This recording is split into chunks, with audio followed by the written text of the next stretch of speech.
Mainit na iginiit ni Rodolfo Marcoleta na wala umanong hurisdiksyon ang International Criminal Court o ICC sa Pilipinas. Kasabay ng matapang niyang pahayag, muling umugong ang debate tungkol sa soberanya, batas, at papel ng ICC sa bansa. Panoorin ang buong talakayan. Thank you, Mr. President, and I rise on a question of personal and collective privilege. Senator Marcoleta is recognized. The sponsors of Senate Resolution number 395, four of whom, despite differences, I have my respects, except for one, Mr. President, are urging Senator Ronald De La Rosa to voluntarily surrender to the peoples of the proper authorities and seek judicial remedies in accordance with the Constitution and applicable laws and rules. Mr. President, I respectfully oppose this resolution on the ground that the moment Senator De La Rosa surrenders, he will be immediately brought outside Philippine territory and deprived of the protection and remedies of Philippine laws and courts. To surrender Senator De La Rosa is to effectively surrender Philippine sovereignty itself. The International Criminal Court Pretrial Chamber 1, Mr. President, has confirmed that it issued a warrant of arrest against Senator De La Rosa on November 6, 2025. It unsealed the warrant only on May 11, 2026. The warrant orders the arrest and surrender of Senator De La Rosa under Article 102 of the Rome Statute. To surrender Senator De La Rosa is to deliver him to the custody of the ICC in the Netherlands, a foreign jurisdiction where Philippine laws have no force and Philippine courts can do nothing. While the sponsors pretend that they want Senator De La Rosa surrendered to authorities in the Philippines, in reality, they want him handcuffed, dragged to the airport, dumped on a plane, and banished to the clutches of the ICC in the Netherlands. While the sponsors claim they want Senator De La Rosa to avail of Philippine judicial remedies, in reality, they want him removed from territorial jurisdiction of the Philippine courts and therefore deprived of the rights and remedies that every Filipino enjoy under our laws and constitutional protection of due process. In fact, Mr. President, if the sponsors will have their way, the Senator De La Rosa is transported to the Netherlands. The constitutional issues now pending before the Philippine Supreme Court will become moot and academic. The Philippine Supreme Court will be ousted of jurisdiction and prevented from fulfilling its constitutional mandate. There will be no end to this constitutional crisis, for in the years to come, the ICC, with much delight, will pick us up one by one, Mr. President. Only the Supreme Court, Mr. President, can stop this nonsense. The sponsors of Senate Resolution number 395 cited the service of warrants of arrest on the late former Senator Juan Ponce Enrile, former Senators Laila de Lima, and former Senator Antonio Trillanes. But please take note, Mr. President, they did not mention that their co-sponsor, Panfilo Lacson, evaded service of arrest warrant. The sponsors acknowledged that the late former Senator Enrile, former Senator De Lima, and former Senator Trillanes were all subjected to arrest warrants issued by local courts. For the record, Mr. President, all of them have exercised their rights under Philippine laws and availed of Philippine judicial remedies. Yet the sponsors are blind to the peculiar situation of Senator De La Rosa.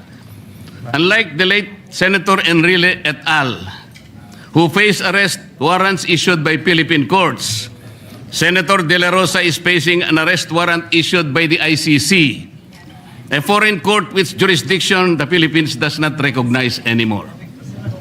Moreover, unlike the former Senator Enrile et al., who availed of the rights and remedies of Philippine laws and courts, Senator De La Rosa will be deprived of all this, as he will be banished to foreign land on the other side of the planet, beyond the reach of Philippine laws, and forever detached from his family and constituents.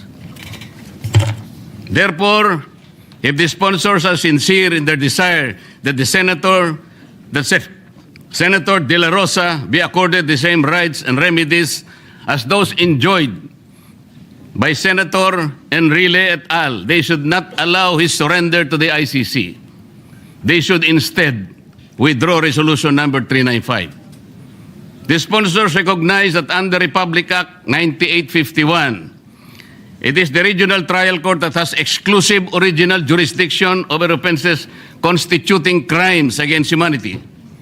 This statement of the sponsors reinforces the position of the majority that the ICC warrant of arrest should not be implemented against Senator De La Rosa, and he must remain under the Senate custodial protection under the ICC arrest until the ICC arrest is quashed by Philippine court. First, Section 18 of RA 9851 provides that it is the Philippine Regional Trial Court that has exclusive original jurisdiction over crimes against humanity. Section 17 allows the transfer of jurisdiction to a foreign court only by way of extradition and provided by the Philippine court, provided the Philippine court is unable to try and decide the case. Therefore, RA 9851 itself bars the ICC from taking jurisdiction, the acts attributed to Senator De La Rosa. Kagaya po ng nasabi ko na kahapon, Mr. President, wala po tayong extradition treaty sa ICC. At wala na po tayong membership sa Rome Statute sapagkat nag-withdraw na po tayo. Sa makatid, wala na pong treaty. Yun po ay nakasaad sa Article 17 ng 9851. Second, at the United Nations, the Philippine government, through the permanent representative, pronounced that the state policy under RA 9851, Philippine courts have the exclusive jurisdiction over crimes against humanity.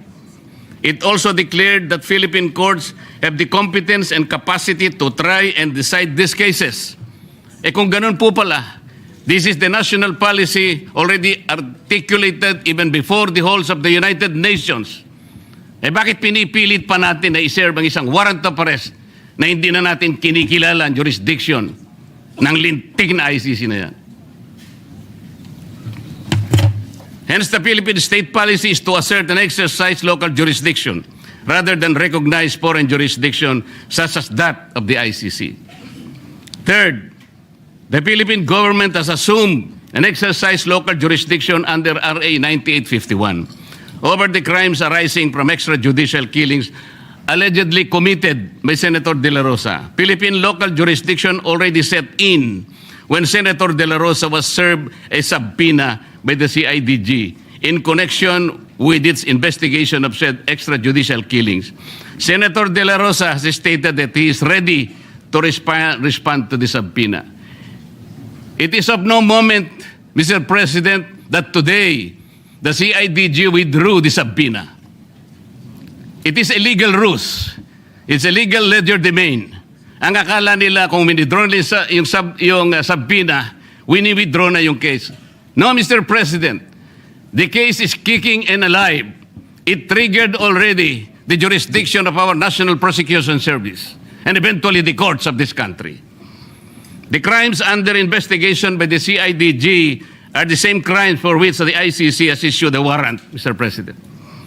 Under the principle of complementarity, said ICC arrest warrants can no longer be enforced because there is now a genuine domestic investigation and prosecution currently taking place in this country. The assumption of jurisdiction by Philippines over the acts attributed to Senator De La Rosa and the person of Senator De La Rosa automatically and absolutely bar the ICC from exercising jurisdiction over the same acts and on his person. These circumstances, and by reason of the principle of complementarity and the Rome Statute, strip the ICC, Mr. President, of its jurisdiction. Therefore, given that the sponsors themselves admit that under Republic Act number 9851, Philippine courts have exclusive original jurisdiction over the crimes for which the ICC has issued an arrest warrant against Senator De La Rosa, given that the Philippines have assumed jurisdiction over said crimes when it served the subpoena on Senator De La Rosa, and given that Senator De La Rosa will respond to the subpoena, said sponsors cannot but agree that the ICC warrant of arrest should not be enforced on the good senator. It should be borne in mind, Mr. President, that the protective custody granted to Senator De La Rosa is for the sole purpose of ensuring the following. First, that only Philippine warrant of arrest, not an ICC warrant of arrest, will be enforced against him. Second, upon service of Philippine arrest warrant, he shall enjoy all the rights and privileges granted by the Constitution and the laws of the Philippines. Third, that he can avail of all Philippine administrative and judicial remedies and processes.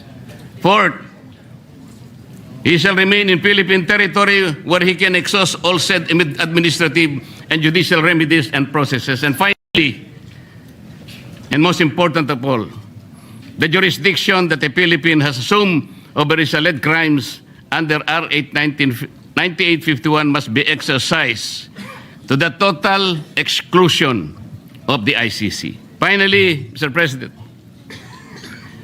the sponsors of Senate Resolution number 395 question the constitutional and statutory basis of the resolution granting De La Rosa, Senator De La Rosa, the protective custody of the Senate. These purposes, Mr. President, are legitimate. They do not contravene any Philippine law. In fact, they ensure that the Philippine laws are respected and enforced in Philippine territory to the exclusion of the Rome Statute that the Philippines no longer recognize by reason of its withdrawal therefrom. The protective custody granted to Senator De La Rosa addresses not only an extraordinary threat to his liberty, but also an existential threat to the integrity of the Philippine Senate, and by extension, a grave peril to the independence of the Republic itself from foreign interference. It is a threat emanating from a source that the Philippine Constitution laws did not anticipate. A foreign entity, Mr. President, the ICC, which jurisdiction is not only questionable but also lost due to the Philippines' withdrawal from the Rome Statute. The protective custody addresses a threat whose profound ramifications include regime change and outright interference in the sovereign affairs of the Philippines. To give inroads to the ICC is to enable it to structurally alter the Philippine Senate and disenfranchise Filipino voters for the arrested senator will be rendered futile, whose votes for the arrested senator will be rendered futile and meaningless.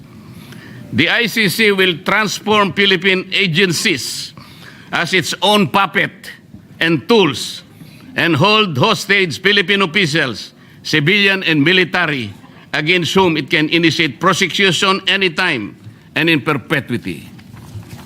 The Senate's custodial protection is born out of self-preservation, which is the first law of nature for both men and institution, Mr. President. The Philippine Senate has granted custodial protection to witnesses in order to ensure the continuity and integrity of its legislative hearings. It is with more reason that it can and should grant custodial protection to its members to enable them to discharge their mandate unmolested by a foreign entity like the ICC and its local tentacles and subalterns. The Philippine Senate and its members enjoy